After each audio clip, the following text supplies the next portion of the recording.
در عرفه جشن 33 سالگرد استقلال دولتی جمهوری تاجیکستان بهرالله یوسفزاده جانشین رئیس جماعت دهات توگرک در ناحیه واسه با اقدام او و دستگیری شخصان سخاوتمند دهه در این منطقه راههای محلی دهه توگرک دهه اول ماه اوگوست مسافه قریب 1 کیلومتر راه باقی مانده را منفرش نمودند. در منفرش نمودن این قطعه را تکنیک و کارمندان مؤسسه دولتی تعمیر و نگهداری راههای ناحیه واسه و منطقه کلوب جلب گردیده با راهنمایی متخصصان صفت آن مطابق با معیارهای استاندارد جهانی ساختمانش براه مانده شدند. سال گذشته بین دههای صلح‌آباد و دهه عبرت را قریب 5 کیلومتر اسفالت پوش کردیم و اینک از بین دهه توگرک و نوبهار را سر کردیم. تشبسکار این کارا خود شاهکاران هم دهه توگرک میباشند که جوان مردانی که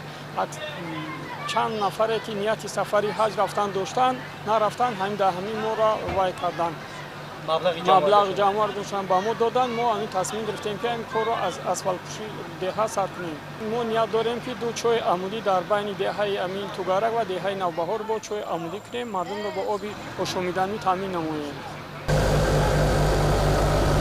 یادآور می‌شویم که راههای محلی در دهه توگرک که سالها در حالت ویرانه قرار داشتند با پیشنهاد جماعت دهات و دستگیری شخصان سخاوتمند این دهه سال گذشته آغاز یافته بود و ساکنان دهه در پیروی به سیاست سازنده سرور دولت به رئیس ناحیه واسه وعده داده بودند که این عمل جوانمردانه را تا آخر به انجام می‌دهند و اینک امروز با سر بلند و افتخار بلندی وطنداری این عهد خود را به جا آوردند. هنگام رفت کارهای ساختمانی در این راهگذران با سهمگذاران و ساختمانچیان اظهار منتداری بیان کرده شخصان دیگری سخاوتمند ابراز نمودند که در کارهای من بعده ساختمانی چراغان نمودن کوچه و شناییدن لطاف‌های شفط راه سهم خود را می‌گذارند.